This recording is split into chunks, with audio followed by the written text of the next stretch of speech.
Hello everybody and welcome back. I am on a roll today filming these videos, filming update videos, filming livestock videos, and finally I'm filming my coral video of what corals are in my 120 gallon ultra low maintenance tank.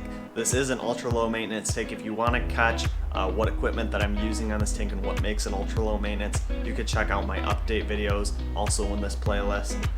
Let's turn around and I'll actually show you what corals are in this tank, some of the highlights, and what the plan is going forward with this tank as well. Alright, so there's kind of three main sections of when I started putting coral in this tank. Over here is kind of a low light section, in the middle is a highlight section, and then this is pretty highlight over here in this section as well. So let's start with the low light down here on this end. This was originally going to be kind of a Zoa acan mushroom garden, and it is still going to be that way. I am going to start selling off some of these acans though. My longhorn cowfish seems to have acquired a taste for acans, so I'm going to get rid of those, but I am going to keep the mushrooms and the zoas here and let those fill into a nice garden here. Do have a few things like a brain coral down here, just a frag rack for holding some extras. Up here on the top is my cage for my black widow anemones when they split. That is on the other side of the tank. This rock here I have drilled with a bunch of holes to fit frag plugs in. That is all my Euphilia garden. We have hammers, torches, and some frog spawn here. Duncan's back there, so it's kind of a low light section as well, but I do have some SPS in this area. Down here on the bottom, another long tentacle plate coral, a few leptos, some gani, also some gani down here on this side, and the rest of this is just all SPS, and it is just chock full right now. I'm going to be selling off a few of these. A few of the highlights are my JF Solar Flare back there. That thing is looking phenomenal. Let's go across, going to the right hand side. My ARC Ultra Milli up here is looking great. Further, let's see what else we have here. My ASD Rainbow Milli right here is starting to encrust nicely. And right up here on this tip is my Jason Fox Home Wrecker. That thing is starting to encrust really nicely as well. Down here are just some more nice looking corals. I really love the Miyagi Tort colony that's coming along, and these are all red planet and then also a green planet. I might actually let these start growing into one another, see if they are the same species and might actually graft. That would be kind of an interesting test and study to see what goes on there. Gani here, it's a huge Gani, and this rock is just completely covered with green star polyp.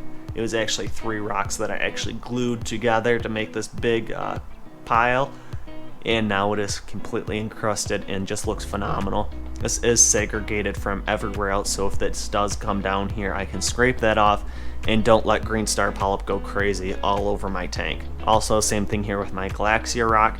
This is in progress. I have grafted some portions down here that will go ahead and fill in the rest of this rock and make that a really nice showpiece as well. So this side is pretty much dedicated to the black widow anemone.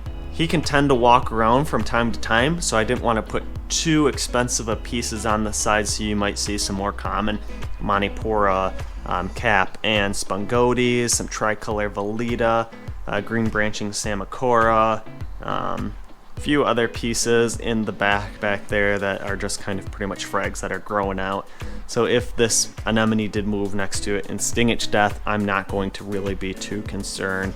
I have had excellent success with putting this MP40 power head right next to the anemone though, and if it does tend to float up, sometimes they like to float to the top of the tank and see if they can get blown around. He actually will float up and he'll get actually stuck to the sponge on this filter, where then I can remove him and place him back on the rock and doesn't go floating to the other side where all this expensive SPS coral is sitting. From time to time, he does walk up there to the top, back of the tank, sometimes around by those corals. Let me actually turn off the power head. You can actually see how big this black widow is. Alright, so I just turned off the power heads. We'll see him start to open up now, and you can actually appreciate how big this guy is. Fully open, about 8 to 10 inches all the way across. Really is a huge black widow, and they split every now and then, so that is why I have the cage on the opposite side to put some of the babies in that I can sell them. I don't want to be overrun with black widows in this tank, as the more you have in here, they will start going crazy and start walking all over the place. There you go, you can kind of see how big it is open all the way. You can actually see right inside the mouth is open, saying feed me. Apparently he's hungry. I feed him about every other day along with the rest of this fish in this tank. Corals maybe I will feed about once a week, and that's just broadcast feeding. Kind of see some of the other stuff without the power heads on right now. Ghani's just sitting here. Torches aren't really blowing around too much either right now.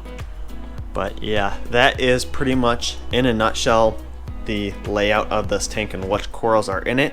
Now going forward, what did I say? I said that I'm going to be getting rid of the acans. Yep, those are all going to be for sale. That area is going to be kind of filled in with just some more zoas, as well as some mushrooms, Recordia and Yuma down there. The SPS I'm going to be starting to thin out as well. These plugs are way too close together right now, and you'll actually not be able to form any colonies out of here. Maybe mini colonies if you let these grow together, but some of these pieces I'm going to be selling. And I think I'm actually going to be selling, believe it or not, my most expensive pieces. The ASD Rainbow Millie, the Home Wrecker, the Solar Flare.